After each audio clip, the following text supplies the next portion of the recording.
ఒక test drive, ఒక చిన్న తప్పు అంతే. కొత్త కారు నేరుగా 27 లోతైన గుంతలో పడిపోయింది. ఇది Tata Sierra test drive car. భారతదేశంలో మళ్లీ రావడానికి సిద్ధమవుతున్న ఈ ఎస్యూవీ టెస్ట్ డ్రైవ్ సమయంలో పెద్ద ప్రమాదంలో పడింది. మార్చి 10న థానేలో డ్రైవర్ స్పీడ్ లో కారు నడుపుతుండగా అకస్మాత్తుగా కంట్రోల్ కోల్పోయింది.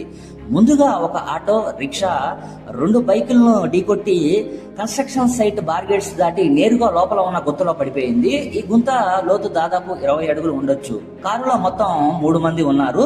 అదృష్టవశాత్తు కారులోని ఎయిర్ బ్యాగ్స్ డిప్లాయ్ అవడంతో పెద్ద ప్రమాదం అయితే తప్పిందనుకోవచ్చు. స్థానికులు వెంటనే అక్కడికి చేరుకొని ఎమర్జెన్సీ టీమ్ రాకముందే కారులో చిక్కుకున్న ముగ్గురిని బయటికి తీశారు. ఈ ప్రమాదం తర్వాత ఆ టాటా సిరియా టెస్ట్ కారు పూర్తిగా డ్యామేజ్ అయ్యింది. కానీ ఈ సంఘటన తర్వాత టెస్ట్ డ్రైవ్ సేఫ్టీ మీద కంపెనీలు మరింత జాగ్రత్తలు తీసుకునే అవకాశం ఉందని చెప్పి చాలా మంది చెప్తున్నారు. సో ఫైనల్ గా ఒకటే చెప్తాను నేను, కొత్త కారులో ఎంత అడ్వాన్స్ అయినా ఒక చిన్న తప్పు డ్రైవింగ్ పెద్ద ప్రమాదం అవ్వచ్చు అని చెప్పి దీన్ని బట్టి అర్థమవుతుంది. మీరేమంటారు? కామెంట్ రూపంలో తెలియచేయండి. వీడియో నచ్చితే ఖచ్చితంగా సబ్స్క్రైబ్ చేయండి.